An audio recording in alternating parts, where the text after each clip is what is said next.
Y si todo lo que hace única a Cuba, su música, su arquitectura, su forma de hablar, su carácter, su cocina, su humor y hasta su tristeza, no fuera el resultado de su historia sino de su geografía? Y si el suelo que pisaron sus habitantes, los vientos que les llegaron del mar, las montañas que los aislaron y las corrientes que los conectaron con el mundo fueran los verdaderos arquitectos de la cultura más compleja y más fascinante del Caribe? La geografía no es el mapa que está detrás de la historia. La geografía es la historia. Y en ningún lugar del mundo esa verdad es más visible, más demostrable y más asombrosa que en Cuba. Lo que estás a punto de escuchar no es geografía. Es el retrato completo de una cultura explicada desde el único lugar donde tiene sentido explicarla, desde la tierra. Cuba tiene 110.000 kilómetros cuadrados de territorio. Pero dentro de esa superficie conviven más de 20 tipos de ecosistemas diferentes, 5 macizos montañosos con sus propias condiciones climáticas, suelos de hasta 12 composiciones geológicas distintas y más de 5.600 kilómetros de costa donde el Atlántico, el Caribe y el Golfo de México imprimen caracteres diferentes en los seres humanos que los habitan.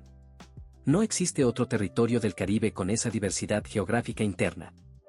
Y esa diversidad no se quedó en la tierra. Subió a las personas. 25 datos, desde el número 25 hasta el número 1. Cada uno demuestra cómo un elemento concreto de la geografía cubana produjo un elemento concreto de su cultura. No como metáfora. No como poesía. Como relación de causa y efecto que la historia, la antropología y la ciencia pueden verificar. El número 1 es el argumento que lo une todo, la razón geográfica por la que Cuba produjo una cultura que no se parece a ninguna otra del planeta y que tampoco puede existir en ningún otro lugar del planeta. Quédate. Esto vale cada minuto. Número 25. El mar que enseñó a los cubanos a improvisar. Costa norte de La Habana, Cuba. Los pescadores que trabajaban la costa norte de La Habana entre los siglos XVI y XIX enfrentaban un problema geográfico que no tenía solución técnica disponible en su época. El comportamiento del estrecho de la Florida era impredecible de una forma que ningún instrumento de la época podía anticipar completamente. La corriente del Golfo cambiaba de velocidad y dirección de formas que el clima superficial no anunciaba siempre. Las tormentas del Atlántico llegaban a esta costa con velocidades de propagación que dejaban poco margen de reacción. El oleaje en la entrada de la bahía de La Habana respondía a factores subterráneos y de viento que la experiencia aprendía a leer pero que nunca se podían codificar completamente en reglas fijas. La respuesta adaptativa de los pescadores, de los marineros, de los estibadores y de todos los trabajadores del mar de La Habana fue desarrollar una capacidad de respuesta inmediata ante lo imprevisto que los viajeros europeos del siglo XIX describían sistemáticamente con una sola palabra: ingenio. El cubano de La Habana no esperaba que las condiciones fueran favorables. Aprendía a sacarle partido a las condiciones que había. Esta adaptación al mar impredecible produjo una actitud cultural que con el tiempo se convirtió en uno de los rasgos más reconocibles del carácter habanero, la capacidad de improvisar, de resolver, de encontrar soluciones donde ningún manual señala que deben existir. La geografía del estrecho de la Florida no le enseñó a Cuba a tener paciencia. Le enseñó a no necesitarla. Número 24. El suelo rojo que forjó el carácter del Oriente. Holguín y Guantánamo, Cuba. El suelo laterítico de color rojo intenso que caracteriza las provincias de Holguín y Guantánamo en el extremo oriental de Cuba no es solo una curiosidad geológica. Es el suelo más difícil de trabajar agrícolamente de toda la isla, el que exige mayor esfuerzo físico por unidad de producción, el que castiga con más severidad los errores de quien lo cultiva y el que recompensa con más generosidad a quienes aprenden a conocerlo. Los habitantes del oriente cubano llevan generaciones trabajando este suelo rojo que los cronistas coloniales describían como inclemente y que los agrónomos modernos clasifican entre los más exigentes de la región tropical. El resultado no fue rendición. Fue templanza. Los antropólogos que han estudiado las diferencias regionales de carácter dentro de Cuba señalan consistentemente que el orientalismo, ese conjunto de rasgos culturales asociados a los habitantes del oriente cubano, la tenacidad, la franqueza, el orgullo territorial, la resistencia física y la desconfianza hacia los intermediarios, corresponde de forma precisa a las características adaptativas que genera vivir y trabajar durante generaciones en un suelo que no perdona la debilidad. El mismo suelo rojo que tiñe el mar cuando llueve con fuerza en Holguín tiñó también, de una forma que ningún historiador planificó, el carácter de los cubanos que nacieron sobre él. Número 23. La montaña que inventó el son cubano. Sierra Maestra y Contramaestre, Santiago de Cuba, Cuba. El son cubano, la forma musical que está en él. Origen de la salsa, del mambo, del cha-cha-cha y de casi todo lo que el mundo asocia con la música caribeña, no nació en La Habana. Nació en los contrafuertes de la Sierra Maestra, en las comunidades campesinas de la región de Contramaestre y en los valles que rodean Santiago de Cuba. Y la geografía tiene más que ver con ese nacimiento de lo que la musicología ha reconocido habitualmente.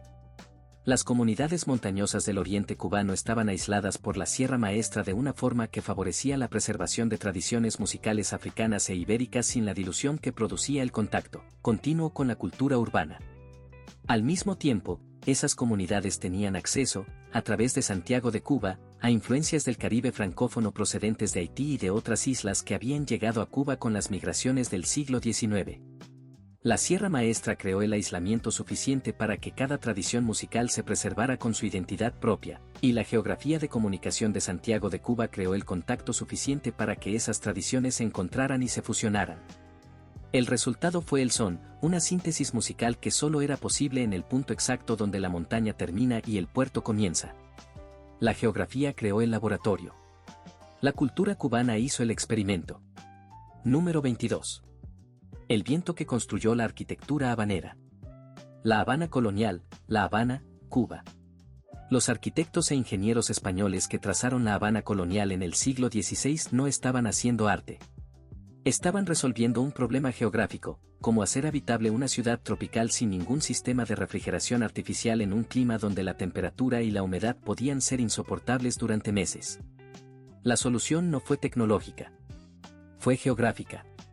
Las calles del casco histórico de La Habana fueron orientadas con una precisión que los estudios modernos de arquitectura bioclimática confirman. Capturan los vientos alisios del noreste que soplan con regularidad mecánica sobre la costa norte de Cuba y los canalizan a través del tejido urbano creando corredores de ventilación natural. Los patios interiores, los portales, los arcos de los soportales, los aleros extendidos sobre las aceras, los mediopuntos de vidrio de colores en las puertas y ventanas. Cada elemento que hoy se admira como expresión estética del barroco cubano fue diseñado originalmente como solución al viento, a la lluvia tropical y al calor del Caribe. La arquitectura más fotografiada de Cuba es geografía aplicada.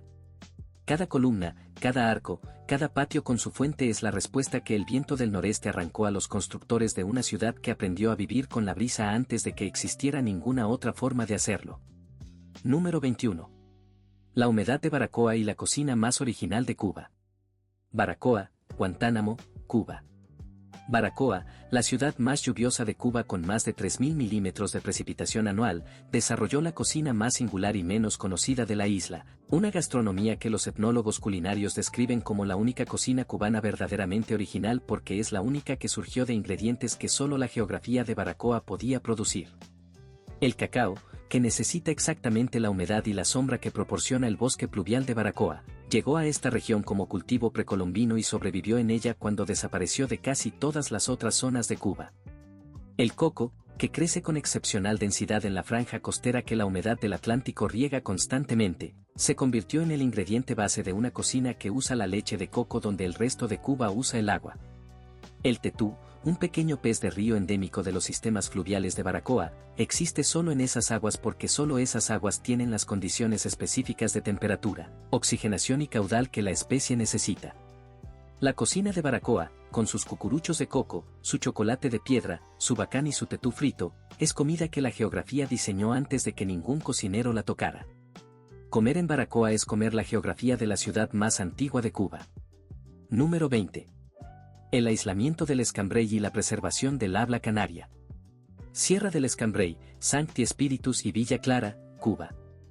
En los valles interiores de la Sierra del Escambray, en las comunidades rurales más aisladas de las provincias de Sancti Spíritus y Villa Clara, los lingüistas que realizaron trabajo de campo en la segunda mitad del siglo XX encontraron algo que ningún proceso de modernización lingüística había borrado todavía: formas del español hablado que conservaban rasgos fonéticos y léxicos directamente derivados del dialecto canario del siglo XIX, el dialecto de los colonos de las islas Canarias que poblaron esas zonas montañosas y que la geografía del Escambray preservó durante más de un siglo de forma prácticamente intacta. La sierra actuó como una cámara de preservación lingüística. Los campesinos de las partes más inaccesibles del Escambray habían tenido tan poco contacto con las zonas bajas y con los procesos de nivelación lingüística que acompañan al comercio, la educación masiva y los medios de comunicación, que su forma de hablar seguía siendo, en aspectos identificables y medibles, el español que habían traído sus bisabuelos desde las islas atlánticas. La geografía no solo preserva ecosistemas, preserva lenguas. Y en Cuba, la montaña fue la biblioteca donde el habla canaria sobrevivió al tiempo. Número 19. El río Cauto y la identidad agraria del Oriente. Valle del Cauto, Gran Mayolguín, Cuba.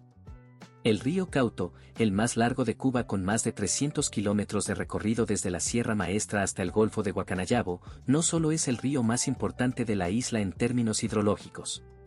Es el eje geográfico alrededor del cual se construyó la identidad agraria del oriente cubano, la cultura del campesino de Granma, la forma de entender la tierra, el ganado, el ciclo de las lluvias y la relación entre el esfuerzo humano y la generosidad o la crueldad de la naturaleza que distingue al Guajiro del oriente cubano del Guajiro del occidente.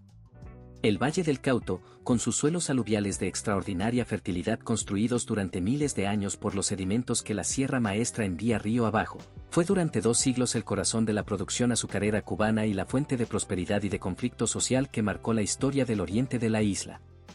Las guerras de independencia cubana del siglo XIX tuvieron su epicentro en esta región no solo por razones políticas sino porque la geografía del Valle del Cauto había creado una clase de campesinos que conocía la tierra lo suficientemente bien como para usarla como campo de batalla, y que tenía razones económicas y territoriales concretas para defenderla.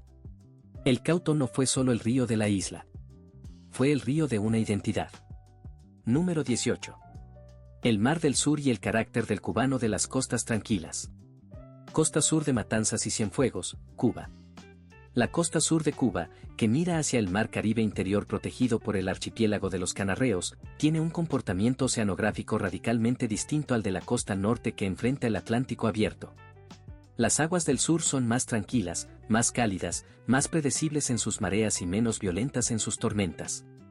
Los pescadores que trabajaron esas costas durante generaciones desarrollaron una cultura del mar diferente a la de los pescadores del norte, más contemplativa, más orientada a la paciencia que a la reacción rápida, más conectada al ritmo lento de un mar que rara vez sorprende y casi nunca castiga con violencia.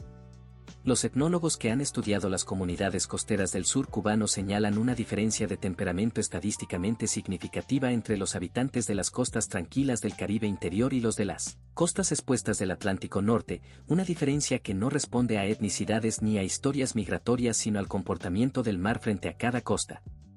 Cuba tiene 2 caracteres costeros porque tiene 2 mares. Y los 2 mares los hizo la geografía. Número 17. Los mogotes de Viñales y la espiritualidad del campesino occidental. Valle de Viñales, Pinar del Río, Cuba. El Valle de Viñales es uno de los paisajes más fotografiados de Cuba, pero su impacto cultural va mucho más allá de la postal turística.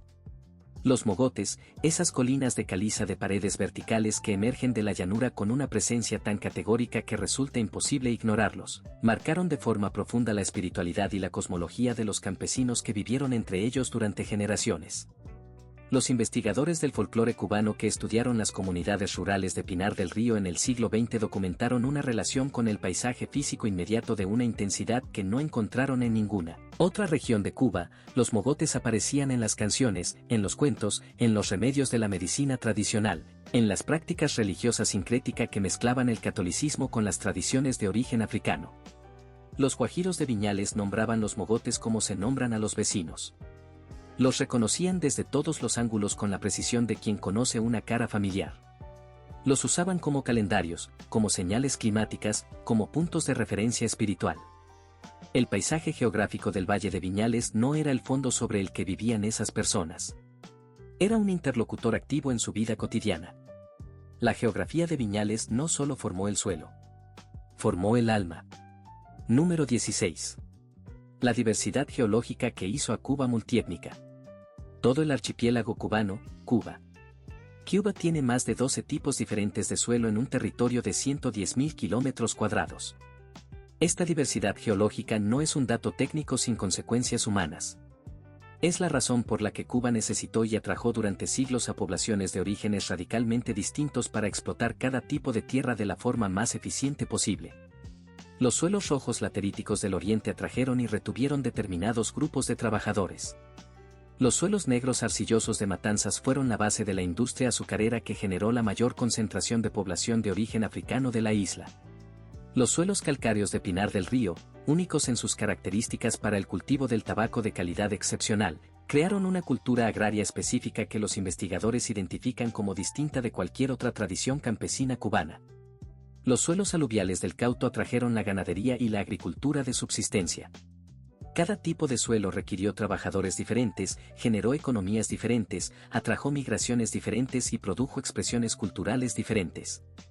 La diversidad étnica y cultural de Cuba no fue solo el resultado de la esclavitud y la migración. Fue el resultado de la diversidad de sus suelos. La geología cubana diseñó su mapa cultural antes de que ningún ser humano llegara a trazarlo. Número 15.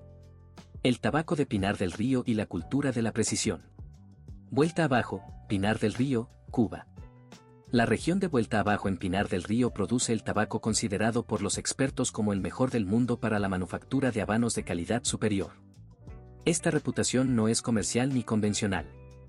Está respaldada por análisis químicos de los aceites esenciales, los alcaloides y los azúcares naturales que el tabaco acumula en ese suelo específico, con ese clima específico, en esa combinación única de caliza, arcilla roja, humedad moderada y luz solar filtrada por los mogotes. La consecuencia cultural de esa excepcionalidad geográfica fue el desarrollo de una cultura de la precisión en los trabajadores del tabaco de Vuelta Abajo que no tiene equivalente en ninguna otra región agrícola de Cuba. Los vegueros de Pinar del Río, los campesinos que cultivan tabaco en Vuelta Abajo, aprendieron a medir el tiempo de curación con una exactitud que los tecnólogos modernos del tabaco estudian todavía como conocimiento empírico acumulado durante generaciones. Aprendieron a leer la humedad del suelo con los pies, a identificar el punto exacto de maduración de la hoja con los ojos, a distinguir con el tacto las hojas que serán capas de las que serán tripa. La geografía de Vuelta Abajo creó un conocimiento tan específico, tan ligado a ese suelo y a ese clima exactos, que los tabaqueros formados en esa tradición son considerados en todo el mundo como los artesanos de mayor precisión en su oficio. Número 14. La costa de Barlovento y la identidad marinera de Oriente. Costa norte de Holguín y Guantánamo, Cuba. La costa norte de las provincias orientales de Cuba, la llamada costa de Barlovento porque enfrenta directamente los vientos alisios del noreste que llegan cargados de humedad directamente del Atlántico, tiene condiciones de navegación entre las más exigentes de toda la isla. El oleaje de esa costa es más irregular que el del norte de La Habana, las corrientes son más complejas, los fondos más traicioneros y las tormentas más rápidas en su formación. Las comunidades pesqueras que se desarrollaron en esa costa entre los siglos XVI y XIX produjeron una cultura marinera de una solidez técnica que los historiadores de la navegación cubana describen como extraordinaria para el nivel tecnológico disponible. Los pescadores de la costa norte de Holguín y Guantánamo aprendieron a leer el mar con una precisión que les permitía operar en condiciones en las que marineros de otras costas hubieran permanecido en tierra. Esa exigencia geográfica constante produjo comunidades unidas por la dependencia mutua en situaciones de riesgo real, lo que generó códigos de solidaridad, formas de toma de decisiones colectivas y tradiciones de transmisión del conocimiento marino de una intensidad que los antropólogos que estudiaron esas comunidades en el siglo XX describían como una de las culturas de cohesión comunitaria más fuertes de toda Cuba. Número 13. La Ciénaga de Zapata y la cultura del aislamiento voluntario. Ciénaga de Zapata, Matanzas, Cuba. La Ciénaga de Zapata, el mayor humedal de Cuba con más de 4.000 kilómetros cuadrados de pantanos, manglares y lagunas en el sur de Matanzas, fue durante siglos uno de los territorios menos accesibles de la isla. Las comunidades que habitaron sus bordes y sus islas interiores desarrollaron lo que los sociólogos que las estudiaron a partir de mediados del siglo XX describieron como una cultura del aislamiento voluntario, un conjunto de valores, prácticas y actitudes que no solo aceptaban el alejamiento del resto de la sociedad cubana sino que lo cultivaban activamente como condición de una forma de vida que el entorno geográfico hacía posible y el resto del mundo hacía difícil de entender. Los carboneros y leñadores de la Ciénaga de Zapata, que vivían en palafitos sobre el agua o en las pocas tierras elevadas del humedal, tenían acceso a los recursos del pantano en condiciones que ningún habitante del mundo exterior podía replicar. Conocían los canales navegables que ningún mapa registraba, los ciclos de abundancia y escasez de la fauna del humedal que ningún libro describía, las rutas seguras entre los islotes que cambiaban con las estaciones. Ese conocimiento geográfico hiperlocal era su capital cultural y su razón para no necesitar al mundo exterior. La ciénaga no los aisló. Los liberó. Número 12. Los vientos alisios y la música que viajó por el Caribe. Cuba, Mar Caribe. Los vientos alisios del noreste soplan sobre Cuba con tal regularidad que los marineros de la época colonial los usaban como sistema de transporte natural entre las islas del Caribe. Cuba estaba en el punto exacto de esa ruta de viento desde el que se podía llegar, con relativa facilidad y en tiempos predecibles, a prácticamente todas las demás islas del archipiélago. Esta accesibilidad geográfica convirtió a Cuba, especialmente a La Habana y a Santiago de Cuba, en los nodos de distribución cultural del Caribe, el punto por donde pasaba y desde donde salía todo lo que el Caribe producía culturalmente. La música que llegaba de Haití a Santiago de Cuba con las migraciones del siglo XIX, la música que llegaba de Jamaica, de Trinidad, de Puerto Rico, de las islas francesas y holandesas, llegaba a Cuba porque los vientos y las corrientes la traían. Y desde Cuba, procesada por el filtro de la creatividad musical cubana, esa música viajaba de vuelta al mundo con una identidad nueva. Los alisios no solo llevaron barcos entre las islas del Caribe. Llevaron ritmos, instrumentos, formas métricas, cadencias vocales. Y Cuba, por estar en el punto donde todos esos vientos convergían, se convirtió en el laboratorio donde todos esos elementos se encontraron y produjeron algo que no existía en ninguna de las islas de procedencia. Número 11. Las corrientes marinas y la identidad cosmopolita de La Habana. La Habana, Cuba. La posición de La Habana en el estrecho de la Florida, donde la corriente del Golfo comienza su aceleración hacia el Atlántico Norte, convirtió a la ciudad en el puerto de escala más importante del hemisferio occidental durante casi 3 siglos. Cada barco que salía del Golfo de México hacia Europa pasaba por La Habana. Cada barco que llegaba de Europa a las Américas hacía escala en La Habana. El resultado de ese tráfico constante fue una ciudad que recibió, durante 300 años, una corriente continua de personas, mercancías, ideas, lenguajes, músicas, modas y costumbres procedentes de todos los puntos del planeta con los que el comercio atlántico tenía contacto. Los habaneros del siglo XVIII y XIX eran, en un sentido estadístico verificable, los cubanos que más habían estado en contacto con el mundo exterior en su propia ciudad sin salir de ella. Esa exposición constante y diversificada al mundo produjo el cosmopolitismo habanero que los viajeros de todas las épocas describían con asombro, la capacidad de la ciudad de adaptar y transformar cualquier influencia exterior sin perder su identidad, la apertura al extranjero que coexiste con el orgullo local más intenso. La corriente del Golfo no solo llevó barcos a través del estrecho de la Florida. Llevó el mundo a La Habana. Y La Habana lo convirtió en cubano. Número 10. El café de las laderas y la cultura de la resistencia cultural haitiana.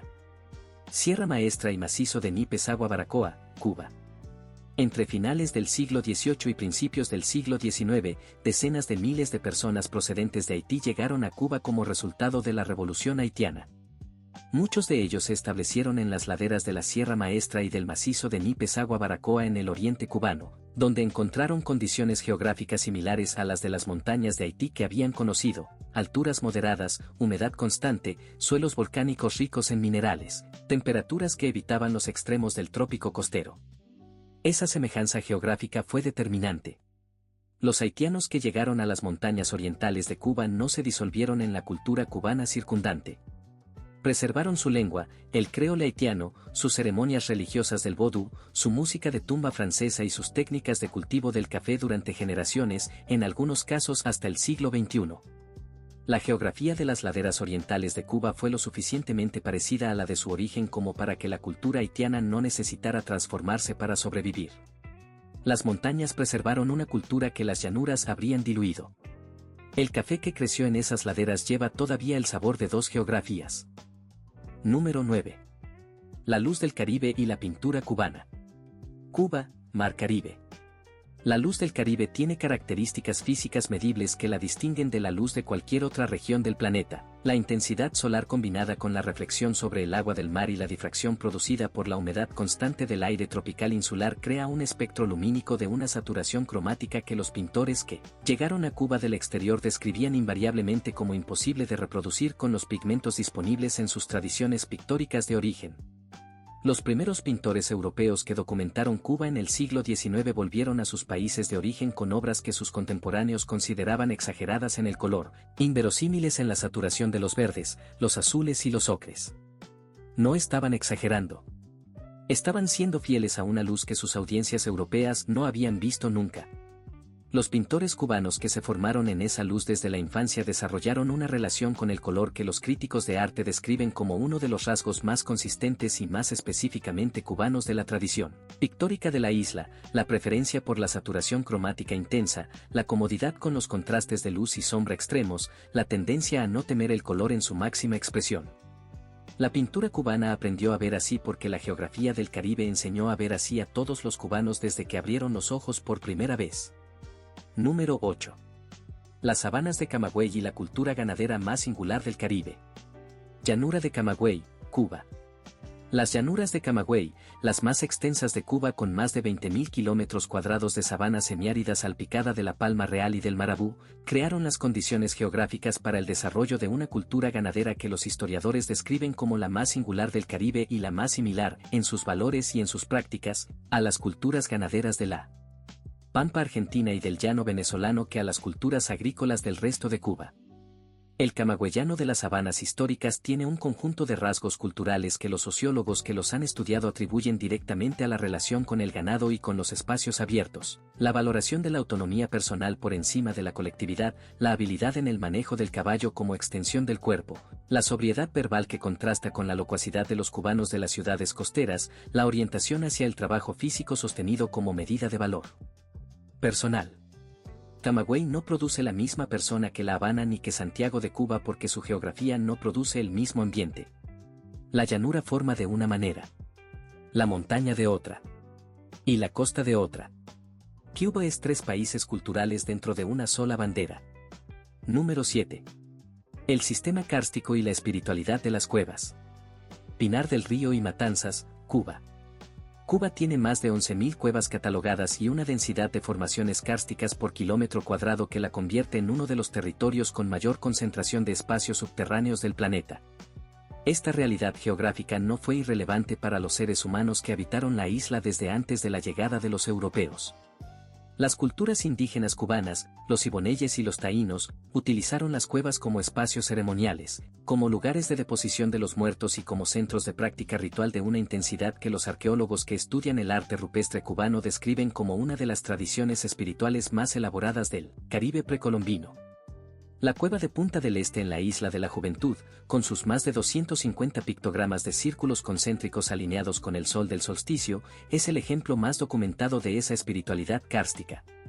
Pero la influencia de las cuevas no terminó con las culturas indígenas. Las prácticas religiosas afrocubanas del siglo XIX y XX incorporaron los espacios subterráneos cubanos como lugares de poder espiritual, prolongando en un nuevo contexto cultural la misma relación entre el ser humano y la cueva que la geografía kárstica de Cuba había hecho inevitable desde mucho antes. La piedra caliza no es solo geología. En Cuba fue siempre también teología. Número 6. Los Cayos del Sur y la identidad del cubano invisible. Archipiélago de los Canarreos e Isla de la Juventud, Cuba.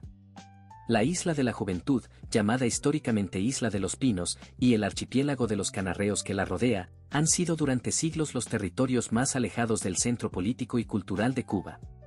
Esa distancia geográfica del poder produjo una identidad cultural que los investigadores que han estudiado la Isla de la Juventud describen como la más resiliente y la más independiente de todas las identidades regionales cubanas. Un conjunto de valores y prácticas culturales que no buscaban el reconocimiento de La Habana, que no necesitaban validación exterior y que encontraban en el aislamiento geográfico no una limitación sino una libertad.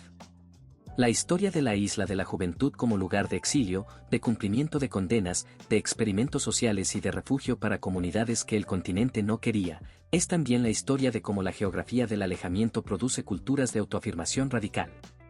Quien vive en un lugar al que el centro no llega fácilmente aprende a prescindir del centro. Y esa prescindencia, practicada durante generaciones, produce un tipo de persona que la cultura cubana ha reconocido siempre aunque no siempre ha sabido nombrar, el pinero, el habitante de los Cayos, el cubano invisible que vive más allá del horizonte de la isla principal. Número 5. Los ríos subterráneos y el pensamiento circular cubano. Sistema kárstico de Pinar del Río, Cuba. El filósofo cubano Fernando Ortiz acuñó en 1940 el concepto de transculturación para describir el proceso por el cual las culturas en contacto no se fusionan en una síntesis lineal sino que se transforman mutuamente en algo que no era ni lo uno ni lo otro. Es un pensamiento circular, no hay origen puro ni llegada definitiva, solo transformación continua. Lo que pocos estudiosos han señalado es que ese pensamiento circular puede tener una correspondencia geográfica en la naturaleza kárstica del suelo cubano, donde el agua no sigue trayectorias lineales de la montaña al mar sino que desaparece en el suelo, viaja por rutas subterráneas invisibles y emerge en puntos inesperados, a veces muy lejos de donde entró. El agua cubana no va en línea recta. Da vueltas, se filtra, desaparece y reaparece transformada. La cultura cubana tampoco va en línea recta. Adopta, transforma, disuelve y reconstituye en formas que sorprenden incluso a quienes la producen. Si hay una metáfora geográfica para el pensamiento cubano, es el río que desaparece bajo tierra y emerge en otro lugar como si nunca hubiera estado donde estuvo. La transculturación de Ortiz no es solo una teoría. Es la geología de Cuba explicada en términos humanos. Número 4. El punto de encuentro de los vientos y la síntesis musical cubana. Cuba, posición en el Caribe.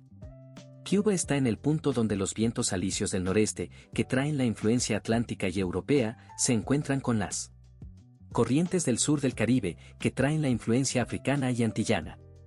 Esta convergencia de vientos en un territorio geográficamente intermedio es la metáfora más precisa que existe para describir lo que ocurrió culturalmente en Cuba, la síntesis de dos mundos que en ningún otro punto del Caribe se encontraron con la misma intensidad, la misma duración y la misma ecuanimidad de fuerzas. La música cubana es la prueba más escuchada de esa síntesis. El ritmo africano de origen yoruba, bantú y carabalí se encontró en Cuba con la armonía y la forma melódica española e ibérica de una manera que produjo el son, la rumba, la guajira, el danzón y el bolero, formas musicales que no existen en África ni en España pero que no pueden existir sin África ni sin España. Los musicólogos describen esa síntesis como el fenómeno más creativo de la historia musical del hemisferio occidental. Pero los vientos lo sabían antes que los musicólogos. Ellos ya habían llevado a Cuba desde el norte y desde el sur los elementos que los cubanos iban a necesitar para hacer algo que nadie más podía hacer. Número 3. La geografía de la resistencia, las montañas como escudo de la libertad.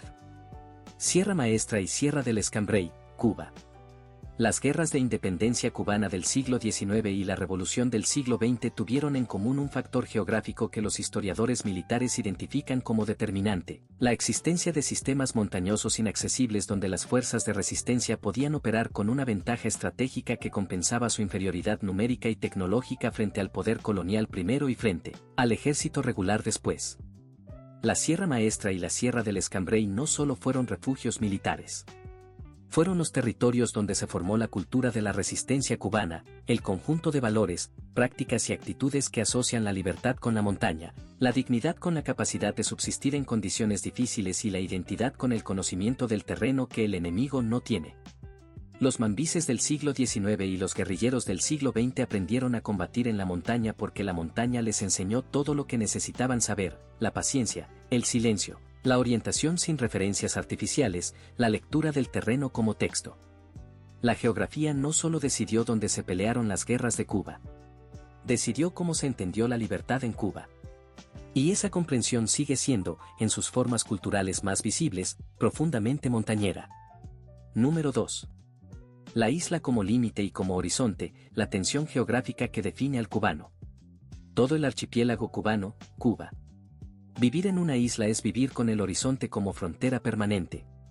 El mar está siempre presente como límite visible del espacio propio y como portal hacia un mundo que existe pero que requiere cruzar el agua para alcanzarlo.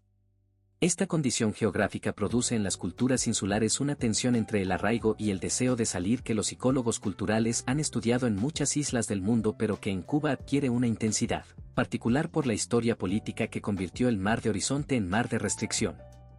Los cubanos llevan siglos mirando el mar. Lo miran desde el malecón de La Habana con una mezcla de amor y frustración que los extranjeros que visitan la ciudad describen invariablemente como uno de los espectáculos emocionales más complejos que han presenciado. Esa mirada al mar no es solo melancolía.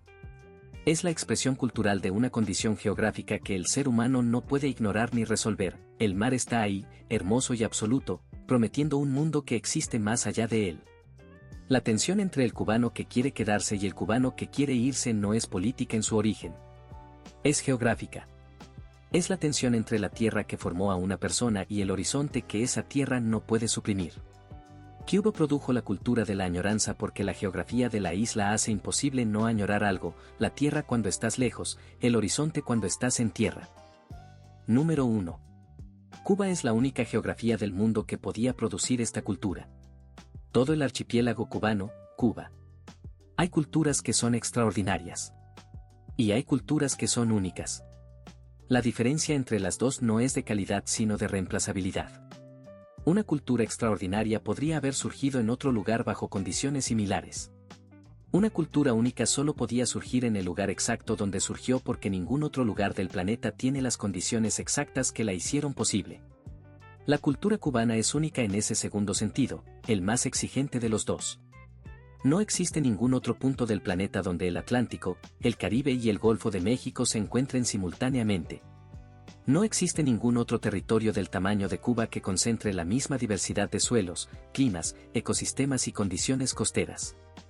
No existe ningún otro lugar del Caribe que haya estado en el cruce de las rutas de todos los imperios durante 5 siglos recibiendo las influencias culturales de todos los continentes a través de su posición geográfica. No existe ninguna otra isla del hemisferio occidental donde la montaña, la llanura, la costa atlántica, la costa caribeña, el karst, el humedal, la sabana y el bosque pluvial coexistan en la misma unidad política y produzcan las mismas tensiones y los mismos intercambios que produjeron en Cuba. La música cubana no pudo nacer en Jamaica porque Jamaica no tiene la Sierra Maestra ni el Estrecho de la Florida. La arquitectura de La Habana no pudo nacer en México porque México no tiene los vientos alisios de esa costa en esa dirección y a esa velocidad. La cocina de Baracoa no pudo nacer en ningún otro lugar porque el cacao y el tetú y el coco de Baracoa solo crecen en Baracoa. Cuba no es una cultura extraordinaria que podría haber surgido en otro lugar bajo mejores condiciones. Cuba es una cultura única que solo podía surgir donde surgió, en el centro del Caribe, en la cruce de todos los vientos, sobre todos esos suelos, frente a todos esos mares, con toda esa montaña y todo ese humedal y toda esa llanura y toda esa cueva y todo ese horizonte de agua. Quitar cualquier elemento de esa ecuación geográfica y la cultura cubana que conocemos no existe. Es el único caso de cultura completamente explicable por su geografía y completamente inexplicable sin ella. 25 razones. 25 conexiones entre la tierra y la persona, entre el suelo y el carácter, entre el viento y la música, entre el mar y la mirada. Cuba no produjo su cultura a pesar de su geografía ni independientemente de ella. La produjo porque su geografía era exactamente la que era, ni más ni menos compleja, ni más ni menos diversa, ni más ni menos aislada y conectada al mismo tiempo. Cada uno de los 25 datos que acabas de escuchar es una demostración de que la geografía no es el escenario donde ocurre la cultura. La geografía es la cultura antes de que los seres humanos le pongan nombre. ¿Cuál de estos 25 datos te impactó más? ¿El suelo rojo que forjó el carácter del Oriente? ¿El viento que construyó La Habana? ¿La montaña que inventó el son? ¿O el argumento final, el que dice que Cuba es la única geografía del mundo que podía producir esta cultura? Cuéntamelo en los comentarios.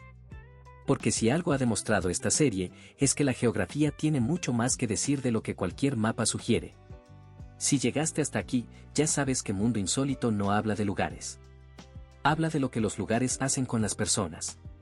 Suscríbete, activa la campanita y comparte este video con alguien que ame Cuba o que simplemente ame entender por qué las cosas son como son. El próximo destino ya está preparado. Y lo que viene va a demostrarte que lo que hicimos con Cuba se puede hacer con cualquier cultura del planeta. Porque la geografía no eligió solo a Cuba. Eligió a todos. Nos vemos en el siguiente viaje.